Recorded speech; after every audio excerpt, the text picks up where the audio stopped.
লকারের কাজ কি ব্যাগ রেখে দেওয়া নাকি? এই ব্যাগ কি রাখতে হবে?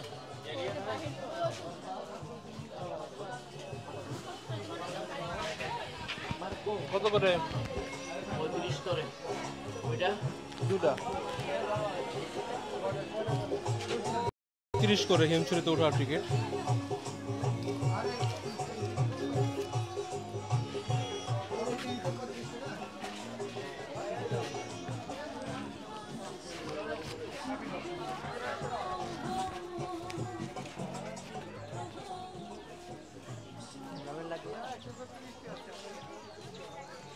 এইদিকে ঝর্ণা, আমরা এটা নামার সময় পরে দেখব। কিছু জুস, পানি, চকলেট নিয়ে নিয়েছি কারণ ওঠাটা খুবই কষ্টকর একটি জার্নি এবং আমরা যেহেতু পাহাড় চড়তে অভ্যস্ত না, কষ্ট হবে, হাঁপিয়ে উঠবো। হিমছড়ি 11:22 বাজে এখন। আমরা দুজন আছি, বিশ্রাম নিতে নিতে উঠবো।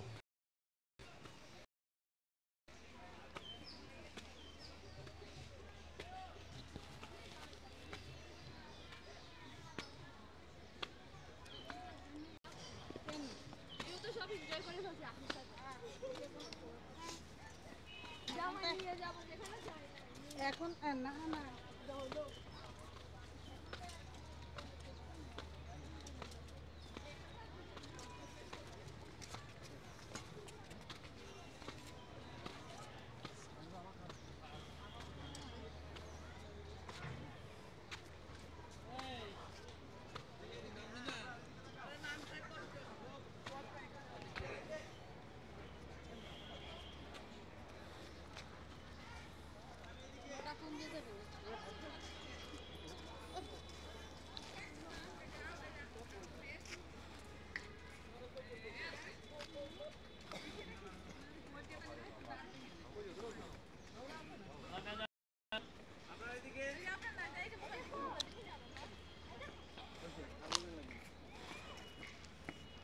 মানুষ হাঁপায় বুঝছো, খালি দিও না, ব্লেম দিও না, মোটা মানুষ হাঁপায়, চিকন মানুষ হাঁপায়। পরিশ্রম করলে হাঁপাবে না।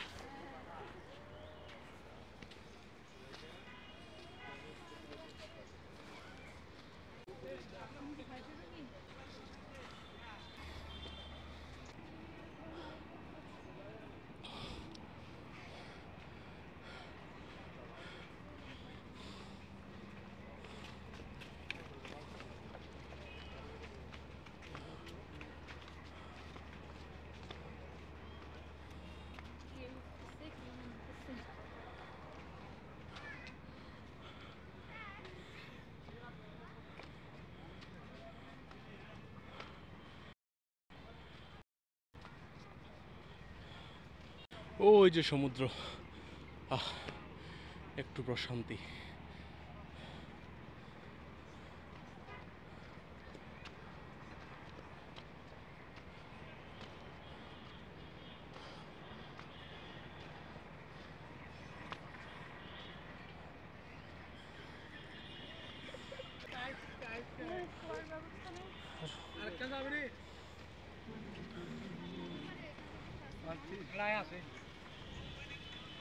এখানে বাতাস বেশি, উপরে আসো।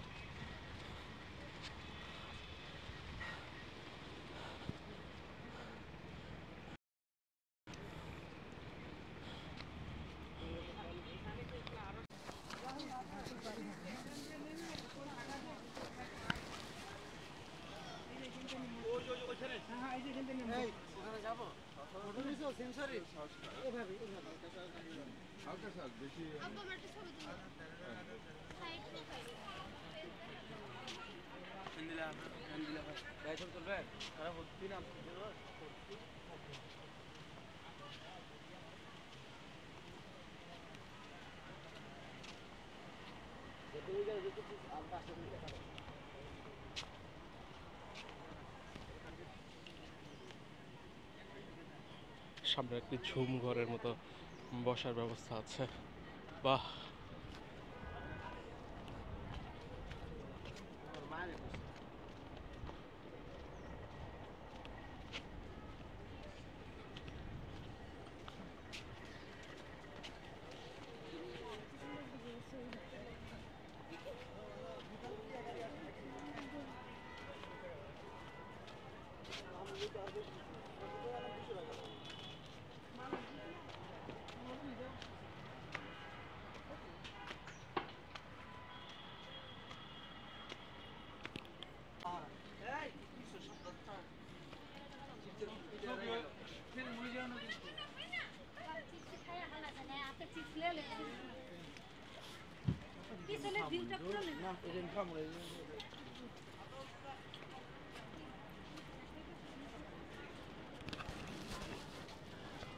অসাধারণ।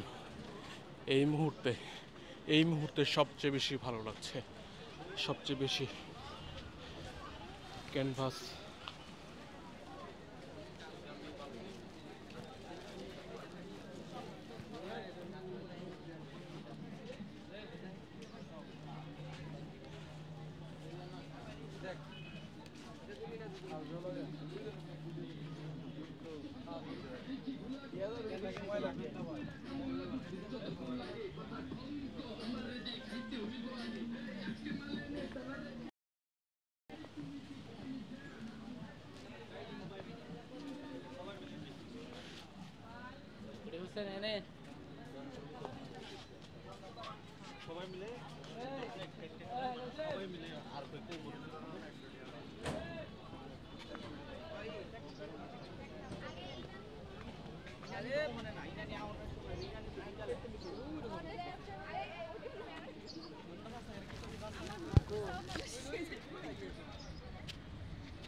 আসলে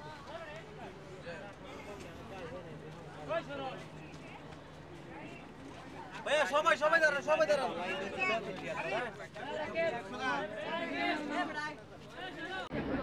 ওটা আমাকে বললে ছেলে গেছে আমি ভাই টাকাটা ভাড়া দেন 70 টাকা দিবা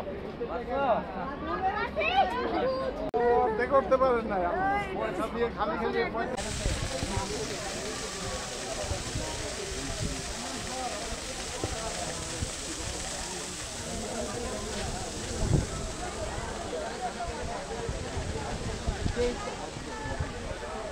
আমি আসার পরে তো অনেক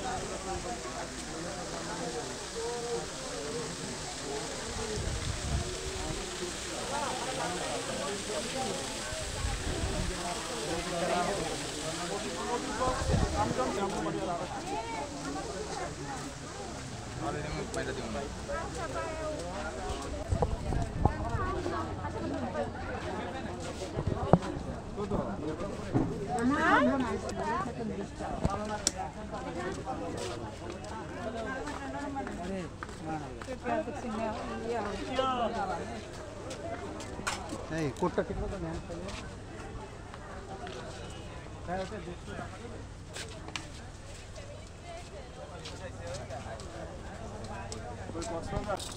এটি হচ্ছে 200 করে। এক একটা 200 করে। এটার নাম কি? এই যে মুক্তা মুক্তার ব্রেসলেট। হিমছড়িতে মুক্তার ব্রেসলেট 200 করে রাখলো এক একটা। সত্যিকারের বালকিনার টেস্ট করছেন আগুন দিয়ে না? আগুনে কি মুক্তা গলে না? না, পতি হলে গলে যাবে আর কি। মানে এই যে এরকম পতি দিলে ধরেন এটা যদি জ্বলায় গলে যাবে, আর এটা গলবে না। এটা সারাদিন জ্বলাইলে কিছু গলবে না।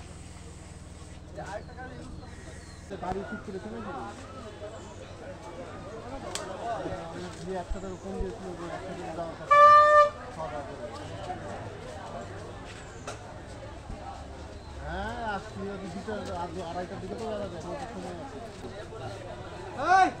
চলে আসলাম করে তারপর ওদিকে যাবো চাবি নিয়ে চলে গেছি মরম না কয়টার দিকে। হিমছড়ি পর্যটন কেন্দ্র। এখান থেকে পাহাড়ে উঠে হিমছড়ির ওই যে সিঁড়ি দেখতে পাচ্ছি, টিকিট কাউন্টার আছে, এখানে পাবলিক টয়লেট আছে, আর সামনে তো সমুদ্র সৈকত, সবই আপনাদেরকে দেখাবো।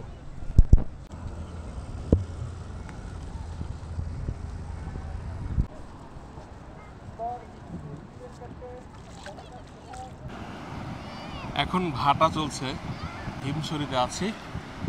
ডলফিন মোড় বা কলাতলি থেকে অটোরিকশায় আসলাম আমরা, যেহেতু দুইজন, জন প্রতি ভাড়া নিয়েছে 40 টাকা করে। উপরে হিমছড়ি, সেখানে পাহাড় রয়েছে, পাহাড়ের উপর থেকে সমুদ্র দেখার এই কক্সবাজারের একমাত্র মাধ্যম এই হিমছড়িতে আসা, পাহাড় সমুদ্র যেখানে মিলেমিশে একাকার। হিমছড়ি তো ছোটোবেলায় স্কুলের বইতে হিমছড়ি নামটা, হিমছড়ি ইনানি ওইরকম প্রথম পরিচিত হই সেই শৈশবের।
এখানে ব্যাগ রেখে গিয়েছিলাম, সেজন্য দৌড়িয়ে আসলাম, কারণ জ্বর শুরু হয়েছে তো ব্যাগ কিছুক্ষণের মধ্যেই ভিজে যেত।